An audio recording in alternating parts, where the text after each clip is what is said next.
Jodoh Pilihan Orang Tua episode 11. Adriana menghela napas. Kesal campur pasrah tengah ia rasakan sekarang. Ia tahu dirinya bekerja pada Arkan, tapi lelaki itu cenderung bersikap semaunya sendiri akhir-akhir ini.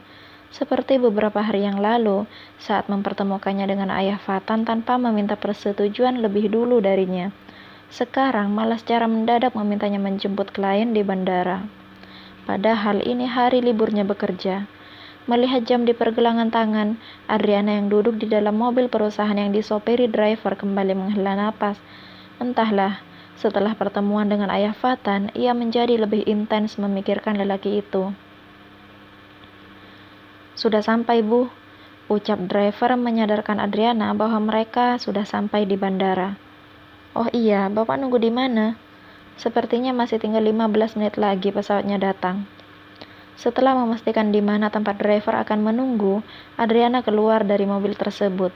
Ia melangkah memasuki terminal kedatangan dan memutuskan untuk duduk menunggu. Kata Arkan, Mr. Hiroshi akan menelponnya begitu beliau tiba. Tak terasa waktu berlalu, sudah 5 menit Adriana duduk hanya sambil memainkan ponsel. Kandung kemihnya terasa penuh. Sepertinya ia harus ke toilet sekarang. Adriana pun berdiri dan melangkah menuju toilet untuk buang air kecil. Setelahnya ia membasuh tangan di wastafel dan melihat pantulan dirinya di cermin. Lagi Adriana menghela napas. Tak ada yang salah dengan penampilannya. Ia masih secantik dan sesegar biasa. Akan tetapi netranya tak bisa berbohong. Tidak ada seri dalam tatapannya. Tak ada binar sama sekali. Kosong, hampa, tepat setelah Fatan pergi darinya. Apa kabar Fatan sekarang? Seperti apa lelaki itu sekarang? Adriana menggeleng pelan guna mengenyahkan bayangan Fatan dari benaknya. Ia keluar dari toilet dan bergerak kembali untuk duduk menunggu Mr. Hiroshi. Satu siluet yang mendekat membuat langkah Adriana terpaku. Tidak ada kedip sama sekali di matanya. Menangkap sosok yang berjalan mendekat ke arahnya dalam posisi menunduk dengan mengapit ponsel pada bahu dan kepala yang dimiringkan. Sosok itu tampak mencari sesuatu di dalam tasnya. Iya, Ma. Sepertinya tadi tertinggal di toilet. Aku akan ke toilet sekarang, ucap lelaki itu pada lawan bicaranya di telepon. Suara itu. Adriana merasakan tubuhnya mematung. Ada sensasi tak biasa ketika mendengar suara yang familiar itu, memperkuat keyakinan bahwa itu adalah orang yang dia kenal. Mama tenang saja.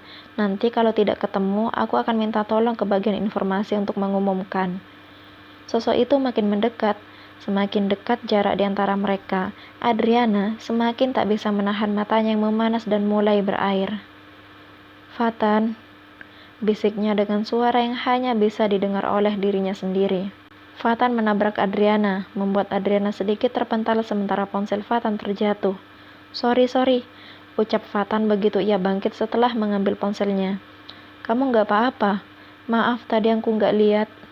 Adriana menatap Fatan dalam diam dan keterpakuan. Benar, itu Fatan. Fatan Adirangga yang ia kenal. Fatan yang ia ingin ketahui keadaannya. Fatan yang ia tunggu. Fatan yang ia rindukan. Fatan yang kini menatapnya dengan heran. Halo, Mbak. Fatan melambaikan tangannya di depan wajah Adriana. Ia mengernyit dalam. Ada apa dengan perempuan ini? Oh ya, Adriana berdeham sejenak. Lantas ia menunduk. Saya nggak apa-apa, katanya lantas berlalu menjauhi Fatan, membawa pergi rasa kecewanya yang besar akan kenyataan bahwa Fatan belum sembuh dari amnesianya. Fatan menoleh memandang punggung Adriana yang menjauh. Ia meraba dadanya. Ada apa ini? Kenapa rasanya seperti ada sesuatu yang tak biasa dengan perempuan itu? Oh astaga, Fatan berdecak. Itu bukan sesuatu yang penting sekarang. Dompetnya hilang dan ia harus mencarinya. Ah ya, satu lagi, ponselnya. Fatan melihat ponselnya dan mendapati sambungan telepon dengan mamanya belum terputus. Fatan, kamu bisa dengar mama? Fatan, ada apa? Fatan? Halo, iya ma, tadi aku nabrak perempuan. Terdengar hela napas lega. Mama pikir kenapa? Terus gimana? Enggak kenapa-napa sih. Tapi perempuan tadi sedikit aneh. Ya, aneh. Perempuan itu menatapnya dengan mata berair, seakan-akan Fatan melakukan sesuatu yang menyakiti hati perempuan itu. Aneh. Iya, aku tutup dulu mah. Dompetnya nanti gak ketemu kalau telepon terus. Setelah itu, Fatan menyimpan ponselnya di dalam tas. Ia masuk ke toilet dan mencari dompetnya. Dan ternyata benar, benda itu jatuh di lantai. Ada di bagian pojok. Syukurlah di tempat umum yang ramai orang seperti bandara ini, dompetnya masih terselamatkan tanpa ditemukan orang.